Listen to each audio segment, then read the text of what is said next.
Posting ఇవ్వకుండా retirement చేసిండ్రు. అంటే మీ కాపర్ డ్యామ్ ఎక్కడ సార్? మేడిగడ్డ ప్యాకేజ్ 7 ఏదైతే మనకి పిల్లర్లు పోయినాయో అక్కడ సమ్మర్ లో కూడా చిన్న కాపర్ డ్యామ్ వేసుకుంటే మనం సమ్మర్ లీన్ ఫ్లోస్ లో ఇప్పుడున్న 16,000 20,000 ఇట్లాంటి లీన్ ఫ్లోస్ లో కూడా నీళ్లు ఎత్తొచ్చు, సెకండ్ క్రాప్ కు నీళ్లు ఇవ్వచ్చు అని చెప్పి అప్పటి నీటిపారుదల శాఖ డిపార్ట్మెంట్ కు లెటర్ ఇచ్చింది. కానీ వీళ్ళు కావాలని ఆ లెటర్ ను తొక్కి పెట్టారు. ఇప్పుడు రిటైర్డ్ ఇంజనీర్లు కూడా అంత స్పష్టంగా చెప్పారు, వాళ్ళని జైలుకు పంపుతా, బెల్ట్ తో కొడతా అనబట్టే. ఇంకెవరు మాట్లాడతారు ఇట్లా మాట్లాడితే? నేను జైలుకు పంపుతా, బెల్ట్ తో కొడతాను ఒక ముఖ్యమంత్రి మాట్లాడితే, పాలకుడే మాట్లాడితే నిపుణులు నోరు తెరుస్తారా? ఇంకా నిపుణులు చెప్తారా మాకెందుకు వచ్చింది అనుకోరా? ప్రభుత్వంతో కొల్లుడు అయిపోయినారు. ఇక మాట్లాడినోడల్లా కొలువుడైతావు. అదే ఇంజనీర్ల రిపోర్ట్ పట్టుకొని నువ్వు అసెంబ్లీలో అప్పటి రిటైర్డ్ ఇంజనీర్లు ఇట్లా చెప్పిండ్రు అని చెప్పి మమ్మల్ని బ్లేమ్ గేమ్ చేసినావు కదా. అంటే నీకు అవకాశం అనుకూలంగా ఉంటే ఆ నిపుణులను వాడుకుంటావు. ఆ నిపుణులు ఇప్పుడు నీళ్లు ఎత్తు అంటే వాళ్ళకు బీఆర్ఎస్ ముద్రేస్తావా నువ్వు? అంటే నీకు నచ్చితే ఒక తీరు, నచ్చకపోతే ఒక తీరు. ఇది ఎక్కడి పద్ధతి అండి? అయితే ఒక్కటి నేను ఇక్కడ ప్రజెంట్ చేస్తున్నా, మీరు చూడండి. ఇప్పుడు మేడిగడ్డ దగ్గర ఈ కన్నెపల్లి పంప్ హౌస్ దగ్గర నుంచి ఫస్ట్ అన్నారు, కన్నెపల్లి పంప్ హౌస్ దగ్గర నుంచి అన్నారంకు లిఫ్ట్ చేయాలి. సరే, మేడిగడ్డ అంటే గేట్లే పూర్తిగా అవసరం లేదు, ఎందుకంటే మేడిగడ్డ తర్వాత కన్నెపల్లి ఉంటుంది కాబట్టి తెరిచి ఉంచాలి. నెక్స్ట్ ఇక్కడ అన్నారంలో 5.5 TMC స్టోరేజ్ ఉంచాలి మోటార్లకు నీళ్ళు అని రిటైర్డ్ ఇంజనీర్లు చెప్పారు. కరెక్ట్. కానీ అసలు అన్నారంలో స్టోరేజ్ వద్దు, అక్కడ ఆల్రెడీ గ్రౌటింగ్, సీపేజ్ ఇవన్నీ గ్రౌటింగ్ పూర్తి స్థాయిలో చేసినారు. గ్రౌటింగ్ జరిగింది, కంప్లీట్ గ్రౌటింగ్ జరిగింది. ప్రాజెక్ట్ ఇంటాక్ట్ ఉంది.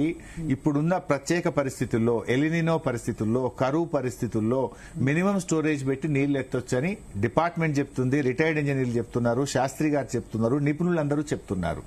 మీరు అది ప్రయత్నమే చేయకుండా ఉద్దేశపూర్వకంగా చేసి ఇప్పుడు ఈ లెక్కన ఇంకా 2 ఏళ్లైనా ఇదే పరిస్థితి మీద, ఇంకా 2 ఏళ్లైనా రిపేర్ చేయరు. తర్వాత మళ్ళీ అసలు టెస్ట్లే పూర్తి కాలేదండి వీళ్ళు జోకు. మీరు చూడండి, మళ్ళీ బీఆర్ఎస్ వచ్చినాక మేమే చేస్తాం. వీళ్ళు ఇప్పుడు ఎత్తితే, విఘ్నత ప్రదర్శిస్తే వాళ్ళకే మంచి పేరు వస్తుంది. ఎత్తకపోతే రేపు బీఆర్ఎస్ వస్తుంది, గ్యారంటీగా ఎత్తుతుంది.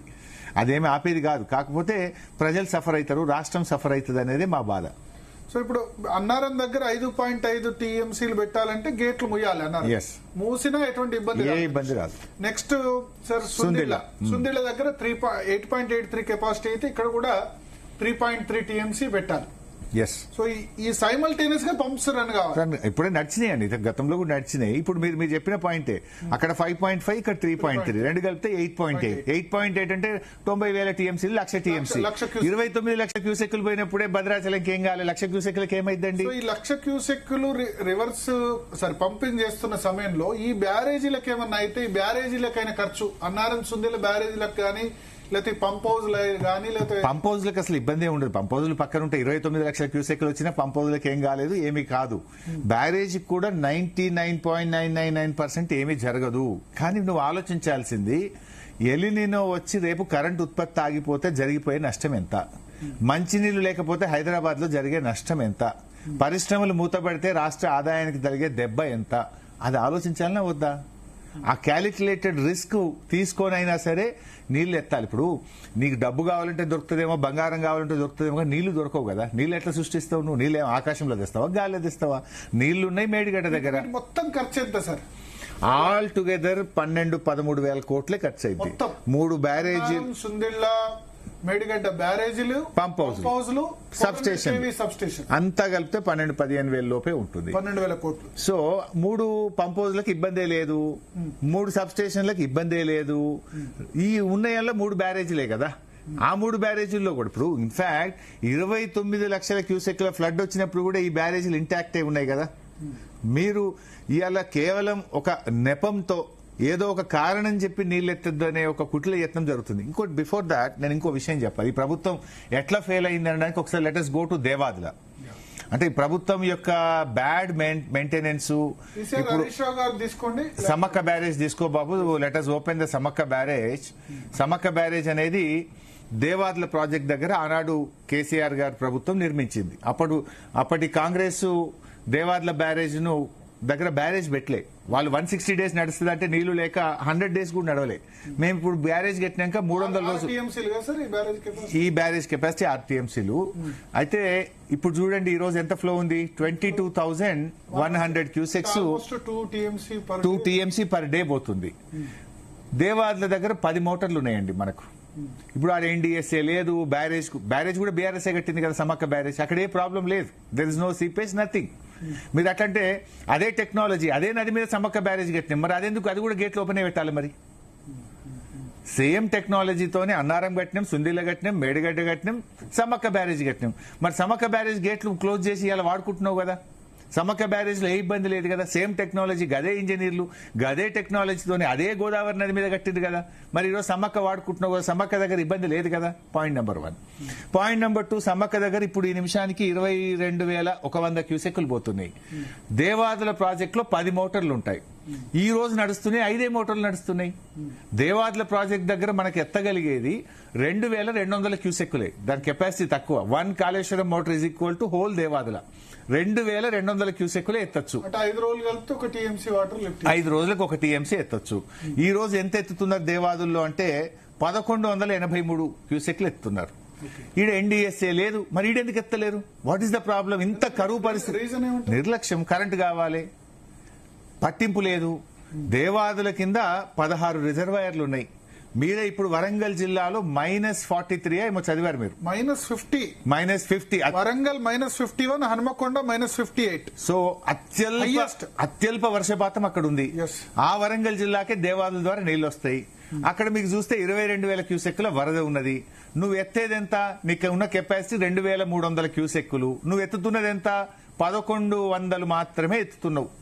అంటే ఎంత నిర్లక్ష్యం చెప్పండి. ఇది నేరపూరిత నిర్లక్ష్యం కాదా? ఈడ ఎన్డీఎస్ఏ చెప్పిందా నీకు? గేట్లు మూసుకొనే ఉన్నావు కదా, కావాల్సిన నీళ్లు ఉన్నాయి కదా, ఫ్లో ఉన్నది కదా, మరి ఎందుకు 5 మోటార్లే నడుపుతున్నావు? ఎందుకు 5 మోటార్లు బంద్ పెట్టినావు? ఇరిగేషన్ మినిస్టర్ ఉత్తమ్ కుమార్ రెడ్డి మొన్న పోయి పోజులు కొట్టిరు. అది మేము బయట పెట్టి గట్టిగా ప్రశ్నిస్తే ఓ బట్టి గారు, పొంగులేటి గారు, 5-6 మంత్రులు పోయి నీళ్లు ఇస్తున్నాం, వరంగల్ జిల్లా వారిస్తాం, ఇది మా నిజాయితీ, మా కమిట్మెంట్ అని ఆ రోజు 7 మోటార్లు ఆన్ చేసిండ్రు. మిగతా 3 కూడా 2-3 రోజుల్లో స్టార్ట్ చేస్తామన్నారు. ఇవాళ నేను తెలుసుకుంటే 7లో 2 బంద్ అయినాయి, 5 నడుస్తున్నాయి. మిగతా 5 మోటార్లు బంద్ పెట్టినారు. ఇప్పుడు 22,000 క్యూసెక్కుల్లో నువ్వు ఎత్తేది 2,300. అవకాశం ఉంది, బ్యారేజ్ ఉంది, నీళ్లున్నాయి, అయినా కూడా ఎత్తలేరు దేవాదుల. అంటే ఈ కాంగ్రెస్ ప్రభుత్వ పనితీరుని మీరు అర్థం చేసుకోండి, ఎంత నిర్లక్ష్యంగా ఉన్నారు. వరంగల్ జిల్లానైతే సస్యశ్యామలం చేయొచ్చు కదా, కావలసిన నీళ్లు ఉన్నాయి, సిస్టమ్ ఉంది, మొత్తం బీఆర్ఎస్ తయారు చేసి పెట్టింది. ఒక ఫెయిల్యూర్ ప్రాజెక్ట్ గా ఎందుకైంది సార్? ఎవరు చెప్పింది ఫెయిల్యూర్ అని?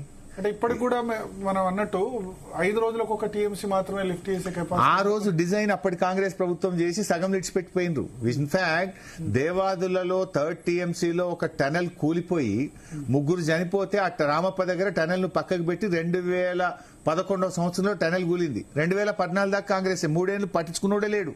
మళ్ళా బీఆర్ఎస్ వచ్చినాక నిపుణులతో మాట్లాడి ప్రత్యామ్నాయం ఆలోచించి దాన్ని పూర్తి చేసి 3rd ఫేజ్ ను పూర్తి చేసి ఉపయోగంలోకి తెచ్చింది మేము.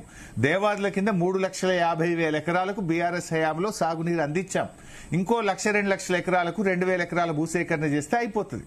ఎండ్ ఆఫ్ ద ఇది సిస్టమ్ అంతా రెడీ అయింది. 3.5 లక్షల ఎకరాలకు నీళ్లు ఇచ్చాం. ఇప్పుడు కూడా 3.5 లక్షలకు నీళ్లు ఇచ్చే అవకాశం ఉంది. త్రాగునీరును దేవాదుల ద్వారా వరంగల్ జిల్లా, పార్ట్ ఆఫ్ కరీంనగర్ జిల్లా, పార్ట్ ఆఫ్ నల్గొండ జిల్లా సస్యశ్యామలం చేయొచ్చు. అవకాశం ఉండి నీళ్లు ఎత్తుతలేరంటే మీరు అర్థం చేసుకోండి. ఇప్పుడు కాళేశ్వరం విషయంలో వీళ్ళ నిజాయితీ ఏందనేది ఒక దేవాదుల చూస్తే అర్థమైతుంది. భయపడి నీళ్ళు ఎత్తట్లేదంటారా మీరు? అంటే రీజన్ ఐ డోంట్ నో. మరి కారణం ఏందో వాళ్ళే చెప్పాలి, ప్రభుత్వం సమాధానం చెప్పాలి. పవర్ కాస్ట్ భయపడుతుండ్రా? కావాలని ఒక వరంగల్ జిల్లాల పంటలు పండితే పక్క జిల్లా వాళ్ళు ఏమైనా అనుకుంటారని చెప్పి బంద్ పెడుతున్నారా? ఎందుకు ఎత్తట్లేదు? నీళ్లున్నాయి, సిస్టమ్ ఉంది, మీ బాధ్యత లేదా మీకు? సీజన్ వస్తుంటే వర్షాకాలం కంటే ముందు సిస్టమ్స్ అన్ని ఇంటాక్ట్, మోటార్లన్నీ ఉన్నాయా లేవా అన్ని చూసుకునే బాధ్యత గవర్నమెంట్ కు, ఇంజనీర్లకు లేదా? అది వాళ్ళు చెప్పాలి. మొన్న 7 నడిచినాయి, ఇవాళ 5కి వచ్చింది. మళ్ళా కావాలనే బంద్ చేసింది. ఇప్పుడు ఎలినినో అని చెప్పి 6 పంటలు వేసుకోండి, పంటలు వేయద్దంటున్నారు. నీళ్లున్న దేవాదులలో, నీళ్లున్న వరంగల్ జిల్లాలో ఎందుకు నీళ్లు ఎత్తడం లేదు?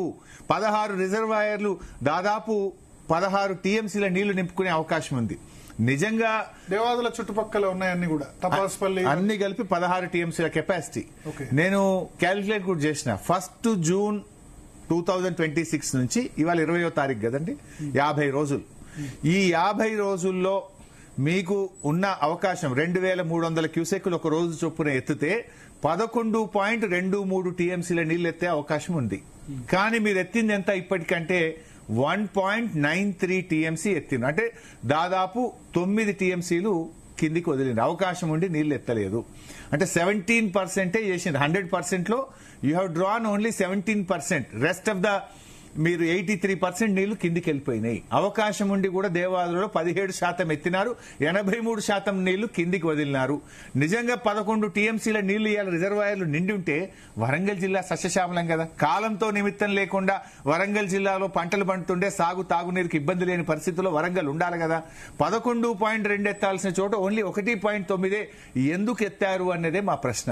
ఈ రోజు కూడా 22,100 క్యూసెక్కులు కిందికి పోతున్నాయి. వీళ్ళు ఎత్తింది 1,100 ఎత్తుతున్నారు, 22,000 కిందికి పోతున్నాయి. అంటే ఇది కాంగ్రెస్ పార్టీ యొక్క నిర్లక్ష్యము, కాంగ్రెస్ పార్టీ రైతుల పట్ల చిత్తశుద్ధి లేకపోవడానికి ఇంతకంటే ఇంకేం నిదర్శనం కావాలని నేను అడుగుతా ఉన్నా. సో ఇదే విషయం కాళేశ్వరంలో కనబడుతుంది. అంటే you can to understand I'm telling.